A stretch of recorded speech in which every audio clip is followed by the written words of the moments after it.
Welcome back to the home front. Now, part of the perks of volunteering at the Kent Battle of Britain Museum is having to get a look through their archives. And today I wanted to share with you this interesting leaflet they have all about air raid precautions and what it showed about the lead up to the Second World War. Now, what intrigued me most about this little booklet was the fact it was actually printed and sent to homeowners in 1938, a whole year before war was declared. Now, like most things do, it led me down a rabbit hole about ARP services and how preparations for war started long before 1939.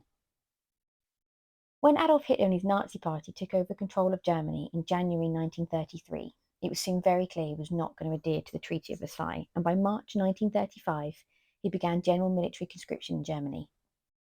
With war obviously in Hitler's plans, in the same month, the Home Office in Britain set up the Air Raid Precautions, the ARP department, understanding its need after the devastating air attacks by Zeppelin and Gotha raids on UK towns in World War I. These fears had been confirmed as 2 years later, in 1937, the Spanish Civil War was in full force, and the government and public could see the devastation of cities by air raids, and it gave a taste of what the new kind of terror war could bring.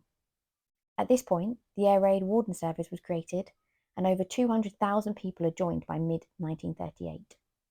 The bombing of cities like in Spain and the ones in China by Japan also prompted newsreels on air raid safety to be shown in cinemas. It was obvious to many that war was getting ever closer, and it would involve the general population in a way that no war had ever done so before. So in January 1938, the Air Raid Precautions Act came in, which compelled all local authorities to begin creating their own ARP services, and this leaflet was sent out to all homeowners. Inside, it focuses on making a refuge room in your homes, including bracing the walls, taping the windows, and also what you need to fill it with to keep yourself entertained. Don't worry, a book and a wireless are high on the list. It also talks about blacking out your windows and what to use on them, as well as how to put on, and most importantly, how to care for your gas mask. It also had really practical advice on clearing your loft of anything flammable, and if you could, covering the floor of it with metal sheets, or if you could support it, sand, to protect your house from any incendiaries that would fall through the ceiling. There is also a section on first aid, including what to have in your kit and simple treatments for broken bones or what to do in a gas attack. One of my favourite sections is about what to do in your refuge room while a air raid's happening, which includes lying down, keeping still, whilst reading, playing quiet games, or listening to the wireless. I can well imagine this book would have had a polar response from the public when it came out. I can imagine to many people it absolutely terrified them that something like this was needed and was going to be coming to their homes.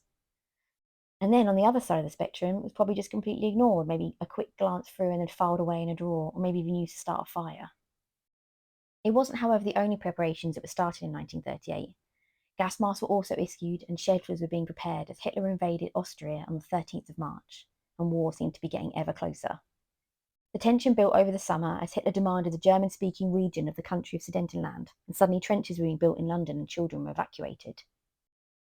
This culminated on the 29th of September with the signing of the Munich Agreement, and Chamberlain returning with his famous Peace for Our Time speech. War had been diverted. The general consensus, though, with the public was not one of celebration, but relief.